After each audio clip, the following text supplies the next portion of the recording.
Welcome to my channel. AP ECET 2024కి సంబంధించి candidate registration ఎవరైతే ఆన్లైన్లో కంప్లీట్ చేసి ఉంటారో నెక్స్ట్ మీ యొక్క వెరిఫికేషన్ కంప్లీట్ అయ్యిందా లేదనేది స్టేటస్ ఏ విధంగా చెక్ చేసుకోవాలి అంటే మీ డాక్యుమెంట్స్ ఆల్రెడీ క్యాండిడేట్ రిజిస్ట్రేషన్లో మీ ఇన్కమ్ కానీ క్యాస్ట్ కానీ డిప్లొమా మార్క్స్ మెమో కానీ అప్లోడ్ చేసి ఉంటారు కదా.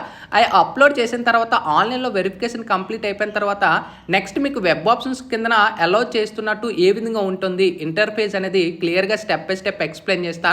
ముందుగా వీడియోలోకి వెళ్ళే ముందు ఛానల్ ఎవరైతే ఫస్ట్ టైం ఇచ్చేస్తారో సబ్స్క్రైబ్ అయితే చేయడం అయితే మర్చిపోద్దు. ఏపీ ఈసెట్ కౌన్సిలింగ్కి సంబంధించి లేటెస్ట్ ఇన్ఫర్మేషన్స్ అన్నీ కూడా మన ఛానల్లో రెగ్యులర్గా అయితే వస్తుంటాయి. అయితే ఏపీ ఈసెట్ 2024కి సంబంధించి ఇంకా ఎవరైనా క్యాండిడేట్ రిజిస్ట్రేషన్ కంప్లీట్ చేయకపోతే కింద డిస్క్రిప్షన్లో ఈ యొక్క ప్రాసెస్ అనేది కూడా చేయడం అయితే జరిగింది. అది చెక్ చేసుకొని మీ యొక్క క్యాండిడేట్ రిజిస్ట్రేషన్ అనేది కంప్లీట్ చేసుకోవచ్చు.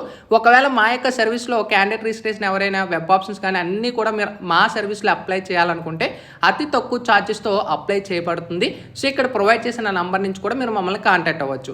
అయితే నెక్స్ట్ మన క్యాండిడేట్ రిజిస్ట్రేషన్ కంప్లీట్ అయిపోయిన తర్వాత మీ యొక్క అప్లికేషన్ స్టేటస్ ఏ విధంగా చెక్ చేసుకోవాలంటే ఇక్కడ కింద చూసుకోవచ్చు. థర్డ్ స్టెప్లో ప్రింట్ యువర్ అప్లికేషన్ ఫామ్ ఏదైతే థర్డ్ లింక్ ఉంటుందో దాన్ని మాన్యువల్గా సెలెక్ట్ చేసుకోండి. నెక్స్ట్ మీ యొక్క hall ticket number date of birth provide చేసుకొని సబ్మిట్ మేము క్లిక్ చేసిన వెంటనే నెక్స్ట్ మీకు ఈ విధంగా ఇంటర్ఫేస్ అవుతుందన్నమాట. ఏపీ ఈసెట్ 2024 అని చెప్పేసి మీ personal details special category and ఇవన్నీ కూడా మీకు చూపిస్తాయి. ఒక క్యాండిడేట్ అయితే నేను చేసింది అయితే చూపిస్తాను, ఇక్కడ చెక్ చేసుకోవచ్చు.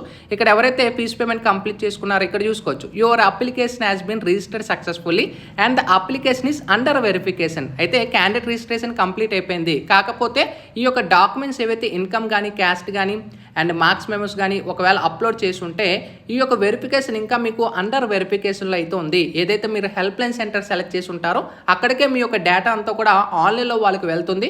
వాళ్ళు చెక్ చేసుకొని ఎలిజిబుల్ అయ్యి ఉంటే మీకు వెరిఫికేషన్ కంప్లీట్ అయిపోతుంది. ఒకవేళ వెరిఫికేషన్ కంప్లీట్ అయిపోయిన తర్వాత నెక్స్ట్ మీకు ఏ విధంగా ఇంటర్ఫేస్ ఉంటుందంటే ఇక్కడ చూసుకోవచ్చు. ఒక క్యాండిడేట్ ఇది your application has been registered successfully you are eligible for exercise web options as per the schedule. మీకు ఈ విధంగా ఎవరికైతే మెసేజ్ కానీ లేదా ప్రింట్ యువర్ అప్లికేషన్లో మీ స్టేటస్ చెక్ చేసుకున్నట్టు ఈ విధంగా కానీ మీకు రెడ్ కలర్లో కానీ ఇండికేషన్ మీకు చూపిస్తే మీ యొక్క వెరిఫికేషన్ ఆన్లైన్లో కంప్లీట్ అయిపోయినట్టు. ఓకేనా. నెక్స్ట్ మీరు చేయాల్సిన ప్రాసెస్ వెబ్ ఆప్షన్స్ ఇచ్చిన డేట్ ప్రకారం వెబ్ ఆప్షన్స్ పెట్టుకుంటారు.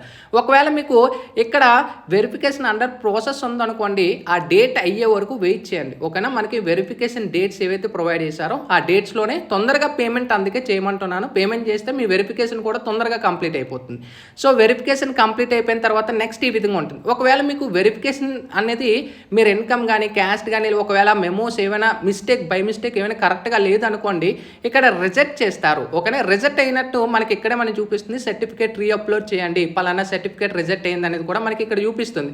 లేదా మీకు మెసేజ్ అనేది కూడా వస్తుంది అనమాట. మెసేజ్ ఏ విధంగా వస్తుంది ఇలాగ డియర్ క్యాండిడేట్ మీకు మీ యొక్క అప్లికేషన్ అనేది ఏదైతే మీరు సబ్మిట్ చేశారో ఏపీ సెట్స్ నుంచి మీరు రీఅప్లోడ్ చేయండి. మీ వెరిఫికేషన్ అనేది స్ట్రక్ అయ్యింది, ఏ డాక్యుమెంట్ మీకు ఫెయిల్ అయ్యింది అనేది డైరెక్ట్గా మీరు వెబ్సైట్లో చెక్ చేసుకోండి. అది రీఅప్లోడ్ చేస్తేనే మీ వెరిఫికేషన్ కంప్లీట్ అవుతుంది అనేది కూడా చెప్తారనమాట.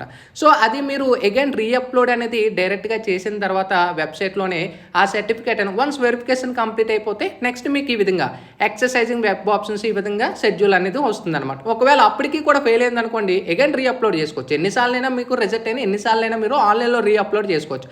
ఎవరికైతే ఈ విధంగా web options as per the schedule అంటే మీ యొక్క అప్లికేషన్ సక్సెస్ అయిపోయింది web options as per the schedule ఎవరికి వస్తుందో వాళ్ళు మాత్రమే వెబ్ ఆప్షన్స్ పెట్టుకోగలరు, లేకపోతే వెబ్ ఆప్షన్స్ పెట్టుకోలేరు. ఓకేనా. ఒకవేళ మీకు ఇక్కడ అండర్ వెరిఫికేషన్ ఉండిపోయినా కూడా వెబ్ ఆప్షన్స్ టైంలో కూడా మీరు వెరిఫికేషన్ అంటే వెబ్ ఆప్షన్స్ పెట్టుకోలేరు. ఇది మనకి ఒక ఐడియా వచ్చిందని అయితే అనుకుంటున్నాను. ఇంకా మీకు ఏమైనా డౌట్స్ ఉంటే కూడా కామెంట్ సెక్షన్లో తెలియజేయండి. Sign up bye friends. Thank you.